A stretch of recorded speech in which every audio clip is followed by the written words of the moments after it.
All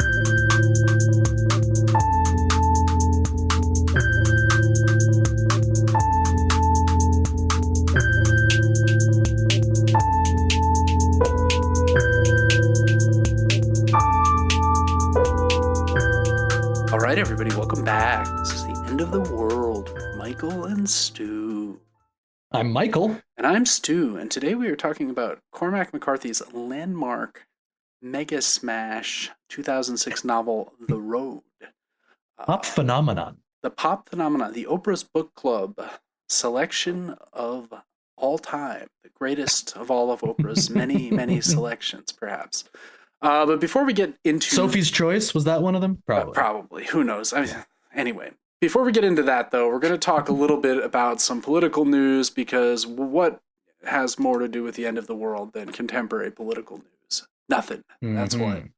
And so far, the Trump cabinet positions are looking very moderate. Much as Kamala Harris promised to appoint a Republican. It's Joe Lieberman for Secretary of State, I think, probably, right? I didn't check, but... I mean, he's passed on, but... well, he'd do a better job in that case. Yeah, it's quite... They've hit the ground running. That's what I keep hearing. Obviously, the big takeaway is, Matt Gaetz as AG, just an utter loyalist who is himself under investigation, or was until his recent resignation from the House. Great choice. No comments, no notes. One of the greatest attorneys of our time.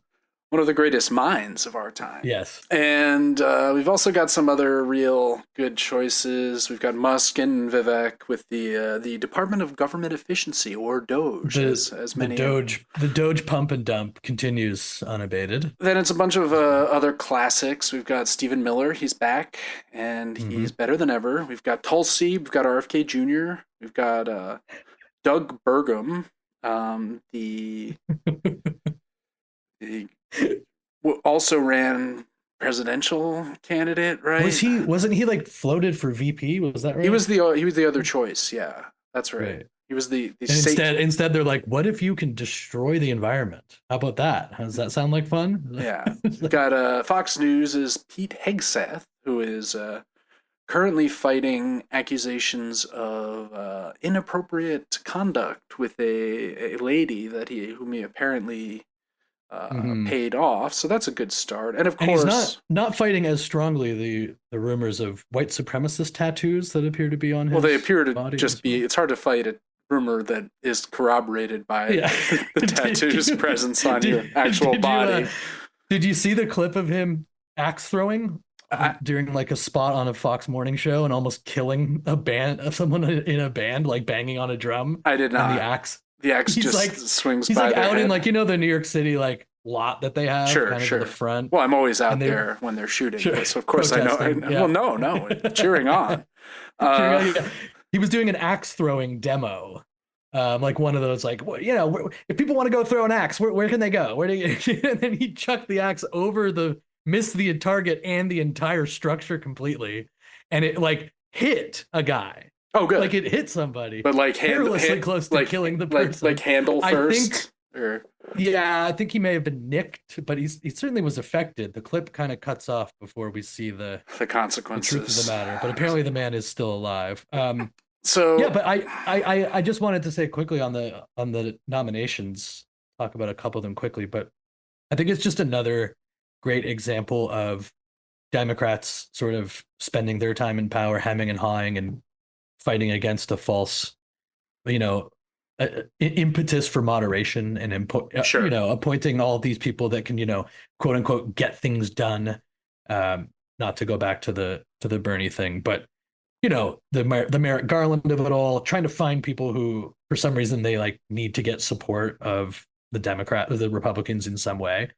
And this guy, once again, just shows, the actual power of power. These are all loyalists, right? Yep. They're like, even guys who have nothing to do, people who are not going to be anywhere near the DOJ, like Lee Zeldin was named director of the EPA, right? Or nominated. Sure. Why? Why not? And he's just full on like, he described the 2019 impeachment as a kangaroo court. He Mm-hmm. was one of the GOP lawmakers who declined to certify the 2020 election, right? So it's it's an amazing testament to the mistakes that are made whenever the Democrats are in power. That this guy is running a sort of public campaign for recess appointments, right? Sort of a purposeful disregard for the totally antiquated process that we already have and doesn't work. Um, and now it's just a bunch of people who will either do irreparable harm in their own way with their own portfolio, or at the very least, completely stand out of the way with whatever whim Donald Trump has, basically in any sphere of American life.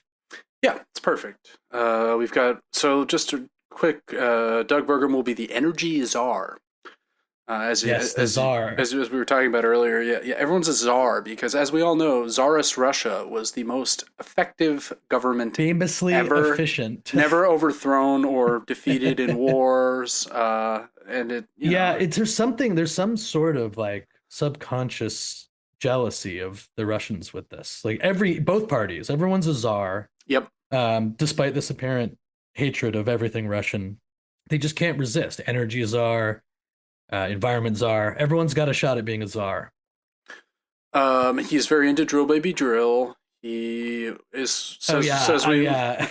in order we must maximize oil production in order to dominate the AI superiority battle.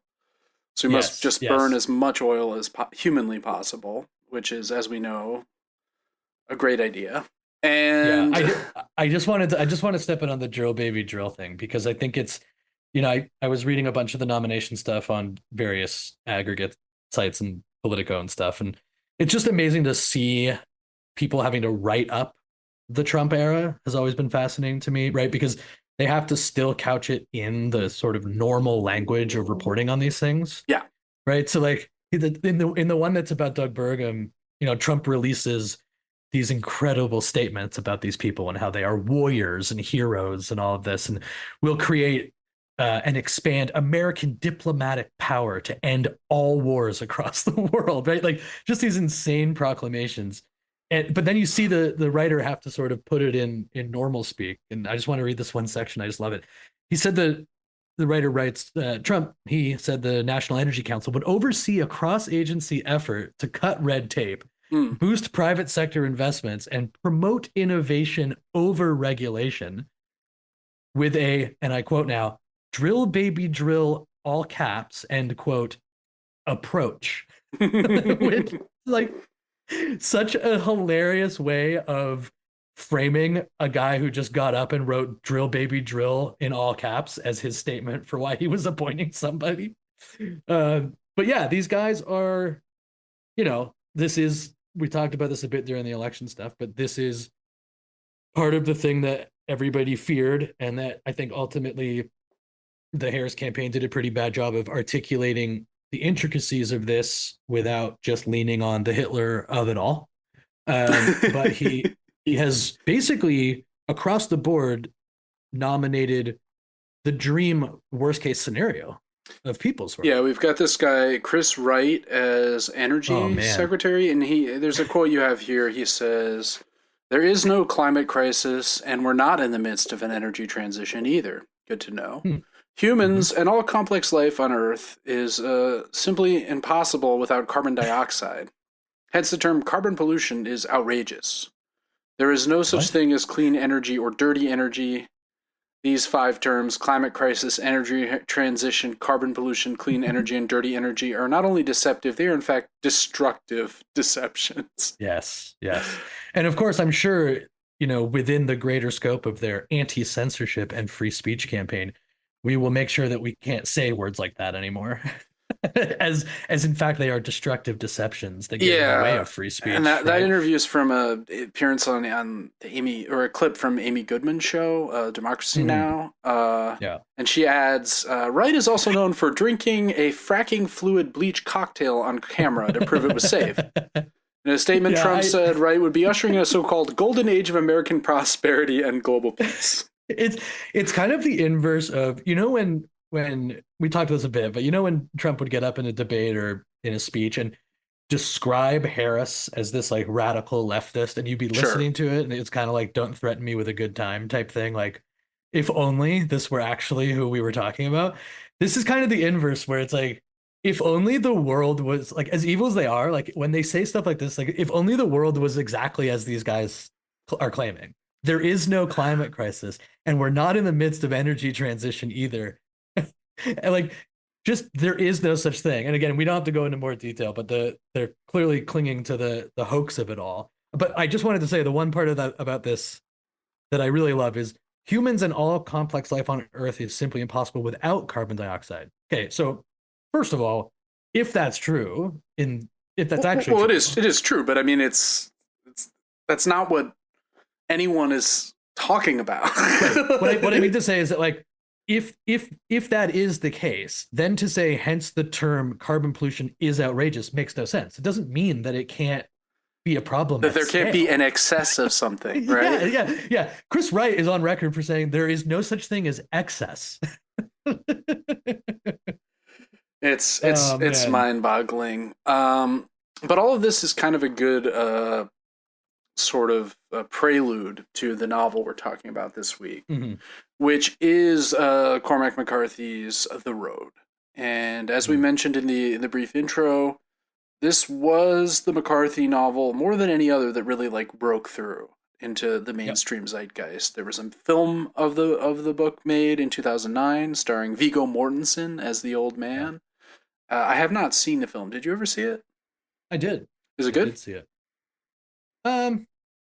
It's okay. Yeah. I mean, it's pretty flat, but I mean, this is a book to me that I'm sure you could film it and it could be moving and touching or whatever, but really the power of the novel lies in the sublimely metaphorical writing, right? I mean, the sort of the way that it kind of flows through these different images as we're encountering a very bleak situation. So just to summarize the plot roughly, there are two main characters. There's an old man and his son. And when we meet them, they're somewhere in the north, and they have to move south because it's too cold for them to continue to survive. And the novel essentially follows them on their journey from the north down to somewhere in this further south. We're never given any specific details about where they are. It could be the Pacific Northwest. They could be in the Appalachians, moving to the Gulf of Mexico. They could be in Europe for all we know. I mean, we just don't. I mean, you get the sense it's probably America, but it's never made explicit, nor are the characters ever given any names, right? They're simply the old man. I would say I would just jump in quickly and say I wouldn't describe him necessarily as an old man. I think he has a young kid. He's a dad.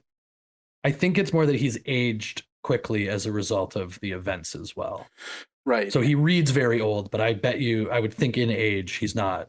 Yeah, I'm thinking too old. I mean, McCarthy wrote this when he was in his 70s, so yeah. Maybe he's a bit younger than that, but it's unclear how old he is. And is it unclear how old the kid is too? It's also a little bit unclear. All we know is that the man's wife was pregnant with the child whenever the disaster that caused the world to essentially die struck. Yeah. And as with the lack of specifics as regards location and their names, we're never told what exactly happened. All we know is that the Earth, at least in this part of the world, is now covered constantly in a kind of ashy haze, such that the sun is never visible, the moon is never visible, and this has caused photosynthesis to be disrupted such that essentially all plant life is now dead. And everything that's left is just covered in ash, is gray, is broken, dying trees, is old, abandoned, broken houses, and there are very few people seemingly left alive, and possibly no animals, no birds, no right, and the relationship with other people is sort of commensurate with the bleakness of life, right? In that any sense of solidarity, trust, kinship, humanity is considered a very dangerous approach to existence at this point. That's right. And right, it's similar to the world that we visited last in Parable of the Sower, where people are traveling in a hopes that relocation might lead to better outcomes or at least better possibilities or opportunities. And everyone who's encountered along that journey must be treated as if a potential threat, and Mm-hmm. rightly so, based on some of the things that we see within the course of the novel. And we have a lot of really great images where, you know, just a couple passages that struck me in the first 50 to 100 pages. He pushed open the door, opened the closet door, half expecting to find his childhood things. Raw, cold daylight fell through from the roof, gray as his heart. This is from an incident early on where the old man takes his son back to the town where he grew up, and they actually visit his old childhood bedroom. And he almost expects that he's going to open the door and just like his childhood is magically going to be restored. Mm-hmm. And it feels like one of the themes. This is a child who's grown up. The son is a child who's grown up in a world completely bereft of nature, right? Something that's stripped of, all signs of normal verdancy, of growth, right? All of the things that are really important for romanticism, right? I mean, we've talked about romanticism a little bit before, and this is a theme that I think McCarthy's dealing with rather directly in this tale. He's kind of imagining a world where, the things that are most important for romanticism are childhood and the relationship of a child specifically to the natural world. So it's like in this novel, we're exploring a child growing up, and the child still is important. The child has many of the positive attributes that the romantics attributed to childhood, sort of a naivete, a wonder, an A humanity. essential goodness and humanity, Yeah. that have been leached out of the old man by the tragedies he's been forced to endure. And even the kids, it's more like saying there's something sort of innate no matter what, because it sort of pushes through. It shows itself from time to time more than being a completely consistent part of the character. That's right. So in this journey back to his childhood home, he's almost like trying to graft his own childhood onto his kid, like as if he could somehow, by visiting the location, like conjure that safe childhood he remembers, Right. growing up with a family, having normal, going to school, the normal things that a child is supposed to do. But the child, and this happens in many of the occasions we see in the novel, is mostly just afraid. He's overwhelmed by fear. He senses danger. Um, yeah, it's really another theme seems to be holding out hope through memory, like as if by remembering things, remembering the past, remembering how life once was, maybe some trace of that can be preserved.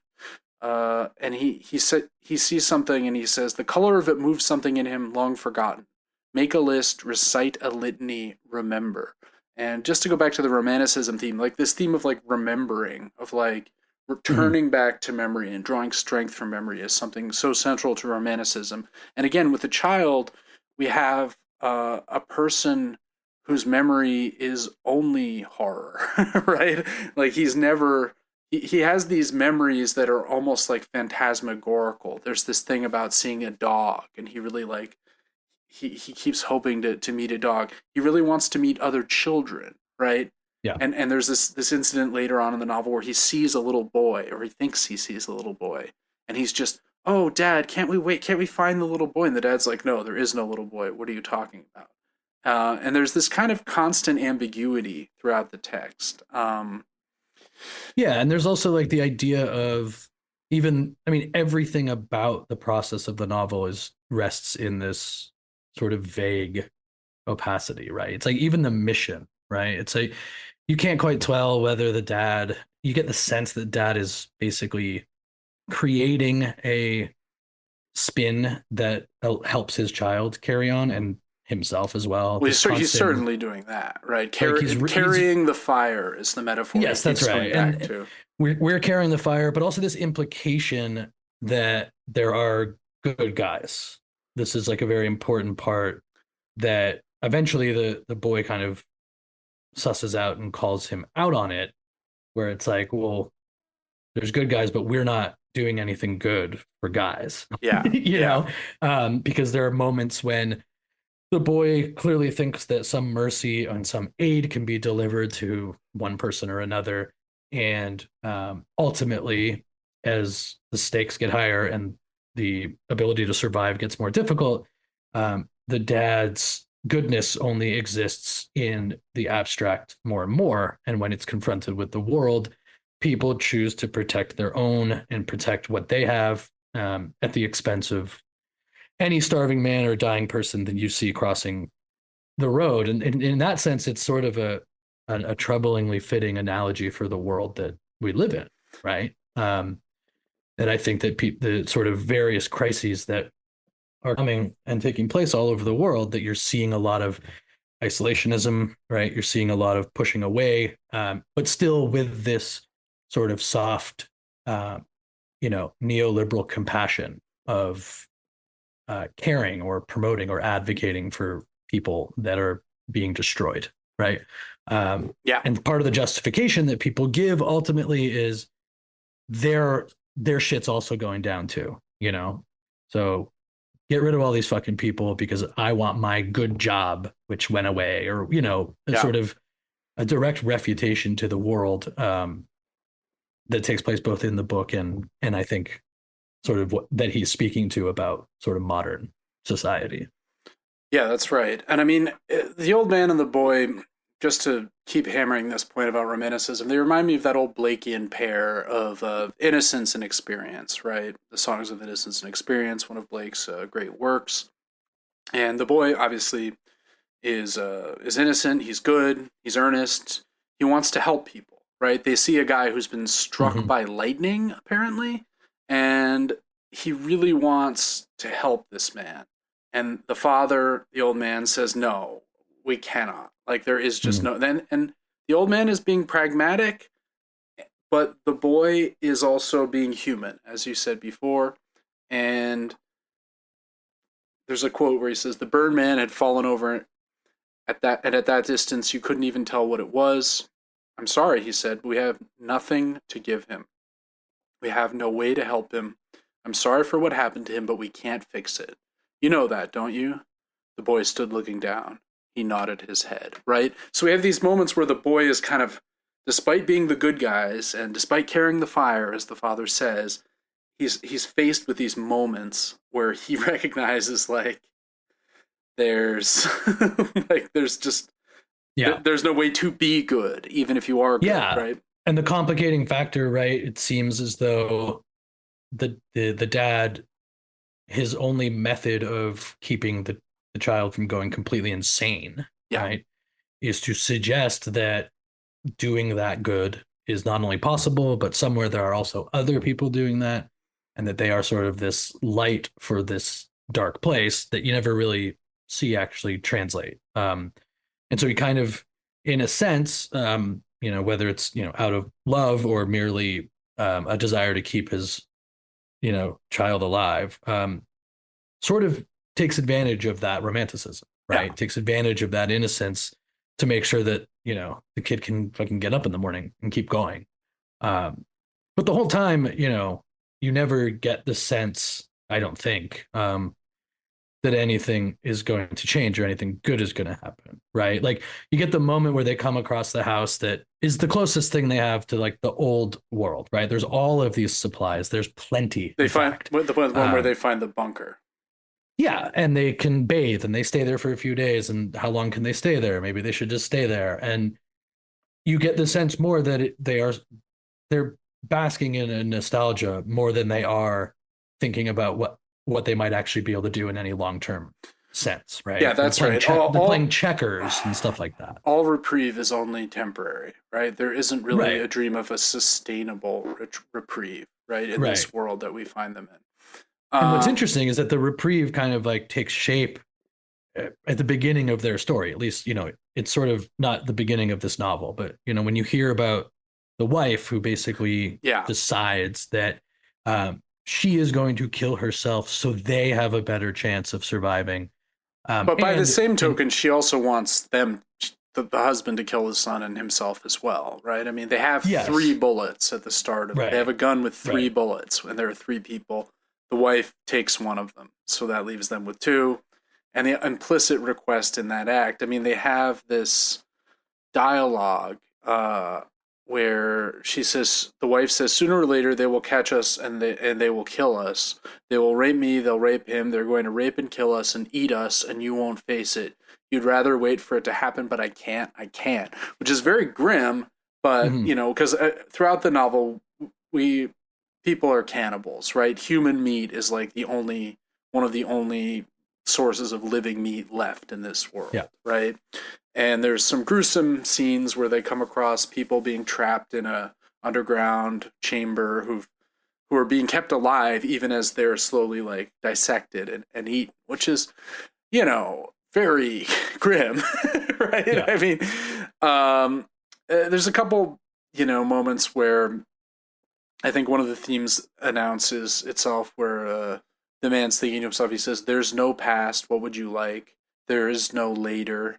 This is later, right? It's almost as if they've like entered into this belated time where, you know, everything is destroyed. They come across a waterfall at one point, and the boy is enraptured by it because a waterfall, you know, water is continuing to flow. That's not affected by the lack of UV rays penetrating that the plants once needed, you know. And I mean, I guess it's implied it could either be a meteor strike or a nuclear strike. We don't know specifically, but it doesn't matter. The effect is the same, right? Yeah, I mean, I found the wife to be a fascinating character that sort of sets up, I think, a lot of what is not only like the plot of the movie, or the plot of the novel, but in terms of what Cormac is talking about, right? I mean, one of the things that I was thinking a lot about when I was reading about the wife was kind of the difference of the way that people react in times of actual scarcity versus times of looming scarcity, right? This type of action that the wife takes to basically increase, you know, fall by the wayside, right? To like sacrifice literally her need for resources, etc.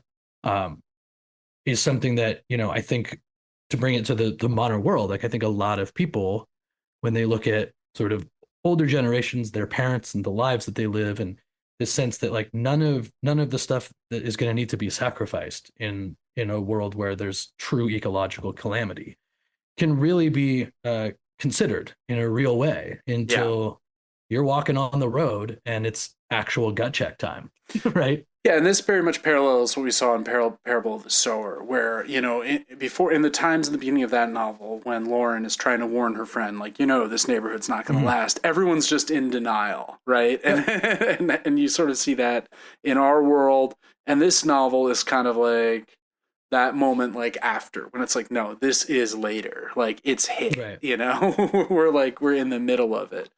And, you know, it's pretty grim, but the language is so beautiful. There's almost a kind of biblical energy, and there's other moments that really remind me of Greek myth. For instance, after they're saved by this bunker, which we discussed briefly, they go back out on the road and they discover an old man who's blind. And the boy really encourages the father to share some of the abundance they've just come into from this bunker that has all these stores and canned goods and things that have been preserved.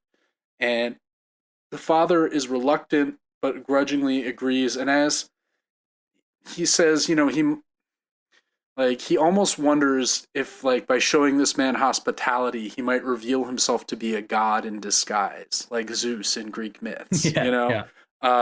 Which Zeus was famous for, you know, being a beggar and coming and if people were generous to him, he'd reward them for their piety and for their hospitality. But then he kind of he gets in a conversation with the man about his son, and he says, "But what if I said that he's a god?" Meaning the son. The old man shook his head. "I'm past all that now. Have been for years. Where men can't live, gods fare no better. You'll see. It's better to be alone. So I hope that's not true what you said. because to be on the road with the last god would be a terrible thing. So I hope it's not true. Things will be better when everybody's gone. Right? Like I like just love this idea of like a god without men is like this lost dark thing, Yeah. right? It's Right. really it's like quite powerful. And you know, he also mentions just after that that there's like a secular wind, right? Uh, he says they plodded on, thin and filthy as street addicts, cowled in their blankets against the cold, and their breath smoking, shuffling through the black and silky drifts. They were crossing the broad coastal plain where the secular winds drove them in howling clouds of ash to find shelter where they could. Just this idea of like this talk of lost divinity, and now even the wind is like denuded. To quote Wallace Stevens, like, is this the sky divested of its fountains? Like, it has all magic and mystery been drained out of the Right. like elements of nature. It's kind of this section of reality of the world that exists in the novel is like a place where they're sort of dealing with the fallout of men without gods, and we're also seeing the impact of gods not having men, right? And it creates this exactly strange kind of bleak romanticism that you're talking about, I think. Yeah, exactly. I mean, it's like the final form of romanticism, which is Yeah, that's right. And like when you're reading from, even when they face the dangers, which you never really feel are that severe, right? Like when I'm reading it, I until the time when it was clear he was going to die, it didn't, it never felt like there's a sequence where they're like in truly like profound danger, although they were, but like there was always a sense that this story is going to be about this guy going down the road.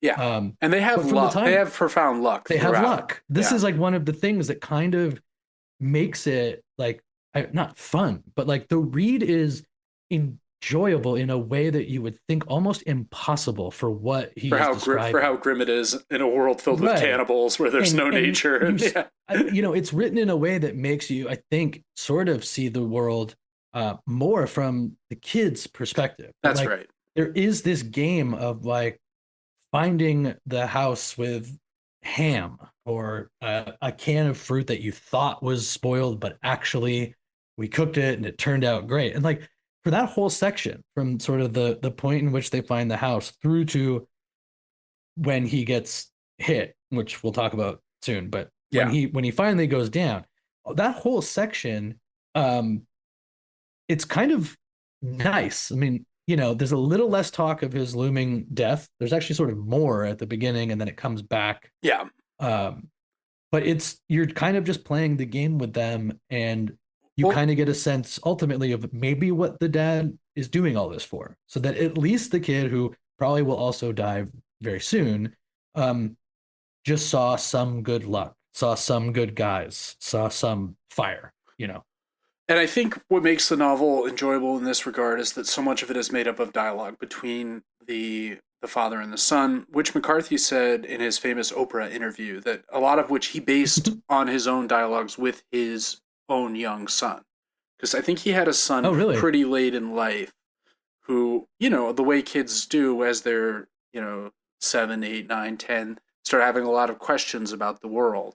And he's much older, and he I think the book is dedicated to the son, and he even in the interview says the son should be credited as a co-author because so many of the conversations from the Wow. book are like lifted right into the text, and that feels true, right? I mean, the conversations feel real. They feel like these are the kind of things a father and son would talk about, Right. albeit, you know, under not quite as grim circumstances, Sure. Sure. ideally. But it has the character, it has the cadence, the lilt of the way those dialogues go. Yeah. Like, you tricked me, Dad. Oh, I did. You're right. You got me. You know, just like this. There's something kind of natural and real feeling about it. Yeah. And I think that's like, it's sort of reading it in this particular moment too, I thought was pretty affecting, because you do have to figure like conversations like this are going on Yeah. between parents right now and kids who are under danger every second of every day. And you still see these videos, these like peeking through of these moments of happiness or normalcy, right? That are just truly within war zones, right? I mean, within war zones, like truly difficult to see, or occupations, as the case may be. But yeah, I mean, one of the sections that really stuck out that I loved was when they find the boat, right? Yeah. Because this is where I think, obviously he goes to the boat and he swims out and to check for whatever they can use, but he becomes enamored with the boat. Yeah. Which I think is this really, I mean, he finds the beautiful sextant in a box. That's right. And it's this handmade scientific instrument that's probably 100 years old, and it's in this boat, and who knows where the boat came from. The people who were on it are long gone. Yeah. The mast is broken. It's just kind of adrift just offshore. And he has this beautiful moment of appreciation where he looks at it and feels like, wow, this is something really special. And it's interesting. He puts it away because he has no use for it. Yes. But it's interesting, right? It's like you have these two extremes. You have like our world, our upbringing, life of delirious plenty relative to most of humanity throughout the entire history of the world. Sure. And the deadening of that makes it such that experiences like the one he's having are the ones in our world that mean something. Yeah. Right? That all the other stuff we have just sort of coalesces into like a normalcy or even a nothingness if you want to treat it a little more bleakly. And it's those things: art, music, architecture, all that stuff that sort of makes the rest of it worth it. And then now you're at the other end of the spectrum where this guy is at the end of the world, right? Yeah. And it's almost as though that moment of finding that sextant on the boat is basically almost the justification outside of his child for the whole process that he just went through, just to still be able to have a moment like that. That was a really fascinating thing. And then, after that, we get. Well, before we move on to the end, I want to just draw attention to one other interesting thing that happens, which is about dreaming. Like, it's funny to imagine living in this apocalyptic world and still sleeping, still having dreams. And as their situation darkens, it says, his dreams brightened. The vanished world returned, kin long dead, washed up and cast face sideways looks upon him. None spoke. He thought of his life, so long ago, a gray day in a foreign city where he stood in a window and watched the street below. Behind him, on a wooden table, a small lamp burned. On the table, books and papers. It had begun to rain, and a cat at the corner turned and crossed the sidewalk and sat beneath the cafe awning. There was a woman at the table, there with her head in her hands. And it's just this kind of like, this vivid memory returns in the world of the dream. And then when he wakes, he says something really curious to the son, because the son is troubled by dreams at various points in the novel. And he says, when your dreams are of some world that never was, or of some world that never will be, and you are happy again, then you will have given up. Do you understand? And you can't give up. I won't let you. Which is really interesting. It's like when you're starting to dream of like paradise or some other impossible reality, that's like a sign you're slipping away from reality almost. Right. And that you're giving up on like what we actually have here, which is this wretched barrenness. Which I just thought was really interesting. I don't have a strong interpretive read on what that means, but I liked it, and I thought, that's quite surprising. So then we get towards the end of the novel, right? They find a flare gun, which is the new weapon, and there's a scene where they shoot the flare gun off, but then the son falls ill immediately. As he's gradually getting better, they're robbed. They almost lose all their stuff, but they find the thief, and the old man, in a moment of rage, like, causes the thief to strip, takes everything this bedraggled individual has, takes his knife, takes his clothes, takes all their stuff back. And the son is horrified by this, right? The son is like, we're the good guys. Why would you do that? This kind of punctures the This is the moment you were talking about earlier. Yeah. This punctures the fantasy that the dad either wanted to create, felt he had to create, or believed in at some point, right? Because the kid basically points out quite rightly that this is just another person who's gonna die if they don't get stuff, and we take whatever we can so we don't die. So what's the difference? And he, like you said, it's especially cruel, right? He leaves them with even less than he had when they encountered him, which was almost nothing to begin with, and now he has less than right? nothing, essentially. So eventually the man goes back and leaves the clothes he'd taken, but there's no sign of that this person has run off to die somewhere, presumably.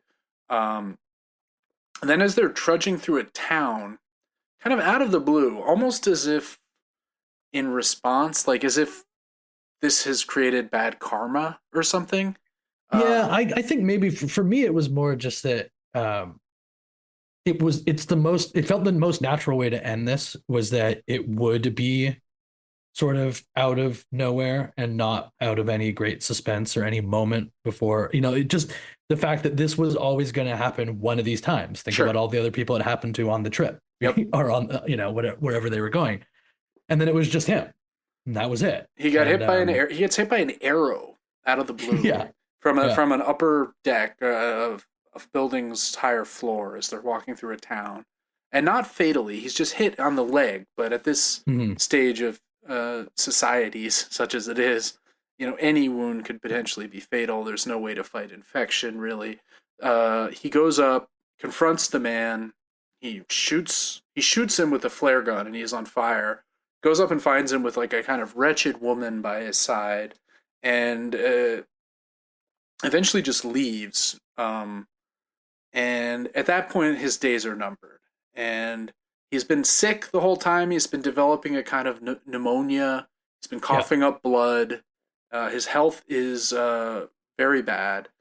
And yet, like, a seemingly sort of superhuman, right? There's this, like, he's able to cover territory. He's able to fix everything. He's able to, like, never stop working almost, It's a very interesting balance between, like, a guy who's just clearly decaying, deteriorating, finding these sort of stores of strength in this environment, right? Which, who's to say what would actually happen or what his background was. But whether he made himself well equipped for the moment or he was before, is never really made clear. They don't really talk about his job and whatnot in his old life, right? Yeah. And we have this one quote as he's kind of fading out where he says, "Perhaps in the world's destruction, it would be possible to at last see how it was made. Oceans, mountains, the ponderous counter-spectacle of things ceasing to be, the sweeping waste, hydroptic and coldly secular, the silence," which I love. Just the idea that, like, as things decay, like as nature decays and breaks down, you almost like you sort of see the skeleton inside of it or something. You see the grid. You see how the sausage is made. You see the gears turning that are powering the whole natural mechanism, right, or something, which is just it's kind of, I mean, it's a fascinating observation, right? Because it does sort of speak to how willfully and able we are to ignore the incredible intricacy of the earth while it exists in a time where it is not under threat, threatening us or destroyed, right? And sort of the seamlessness of its operation is almost part of the problem, because it still seems to be working mostly for most people, right? And especially in the last 50 years, that we've seen this massive increase in emissions and all the various ecosystem related disasters that have followed, and in technology of human creation, right. And it feels like it all works, and you still go to the fucking beach and it's still beautiful, and you go to the desert and you're like, the desert's supposed to be here, this is what this does, and you see this species and you're like, this species feeds this one and this one feeds this one. Oh yeah, look at this amazingly perfect. And then it becomes part of your life in the sense that you don't have to actually consider it. It's just like part of the furniture. That's right. Then it's only when it's gone that you're like, remember when this thing used to be here that functioned. You know? No, I mean, exactly. So just to touch on the end, Yeah, what did you think of the ending? so the old man dies, and it's a slow process. They go off the road a bit into the woods.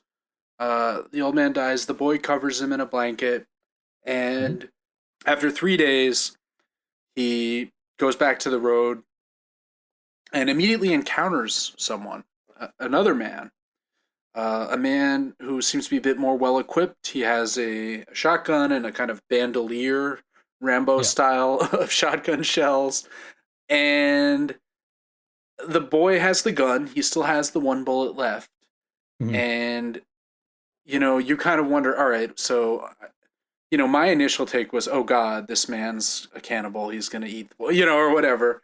But that's not what the Yeah. novel at least leads us to believe happens. Um, No, not at all. the I mean, novel, I think that makes sense to me. how so? I mean, I think that I don't like I said, you read this thing and the sort of the bones of it are incredibly bleak, and it's it's not exactly suspenseful. You know that the dad is dead Yep. from the first page. Um, but I felt like it was very well balanced between suddenly being naively optimistic and just crushing all of us by having the kid just shot in the fucking head at the end, right? Right. The thought I had, so this guy comes and basically offers up a place with their group, and And he says, is I have a wife. We have a boy and a girl. The boy's about right, your age. and so keep this in mind, right? He's kind, way kinder than anybody that they have He encountered, lets and them. He lets him keep his gun. yeah, like doing things that not only have other people not done yet, I think importantly, the dad didn't even do. Yeah. So the dad didn't exhibit this type of thing. So on the one hand, all this stuff he keeps saying, we're the good guys, we're carrying the fire, there's other good guys, right? Is he really able to act like that? You are left with this slightly hopeful thing of like, well, he did manage to get this kid in the hands of people that it seems as though they might just be, and maybe they're not, but they might just be. Well, we have a The way I brief. actually Yeah. Sorry. Go on. the way I actually read it was basic more off the quote that you read earlier, where the dad calls out the old man. He's like, "Well, what if the kid's a god?" Right? Yeah. And I had sort of the thought of like, what if the old man at the end? What if the man at the end who takes in the kid is a god? Yeah. That's the way I sort of interpret it. It's like I thought about it, it's like he comes, he's got a little flock. There's a pregnant woman, right? Sort of suggesting that they are gonna like maintain enough to continue on. And this man essentially says all the things he would have to say for this kid to Go with him. go with him. And that's how I left it. Was that it was sort of this Well, we have a flash vague, forward where he's talking to the woman, and they're talking about yeah, God, and they're, mm-hmm, doing kind of mother son type things together, which yeah, implies that they live somewhere. There's also this image of the trout. There's like an image of fish somewhere.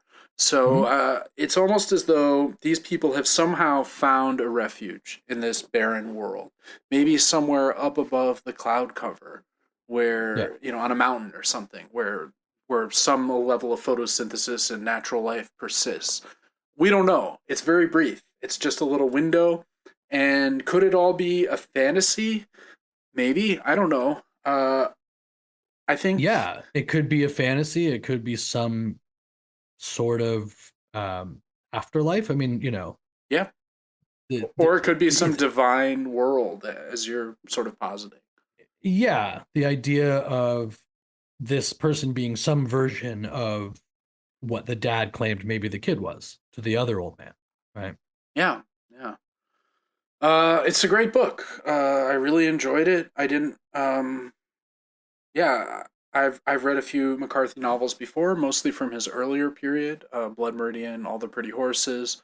It made me want to read more of his later output. I mean, I think he passed away in 2023, at the age of 91 or so, and he's a writer in the great sort of metaphorical Faulknerian tradition, going back even to Melville, right?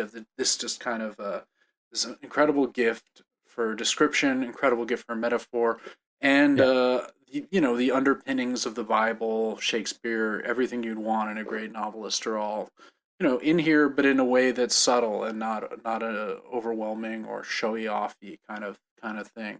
Well, yeah, I mean, ultimately, what I think is like a real triumph of the book is that it, and especially you go back to the pop part of it all, sort of Oprah.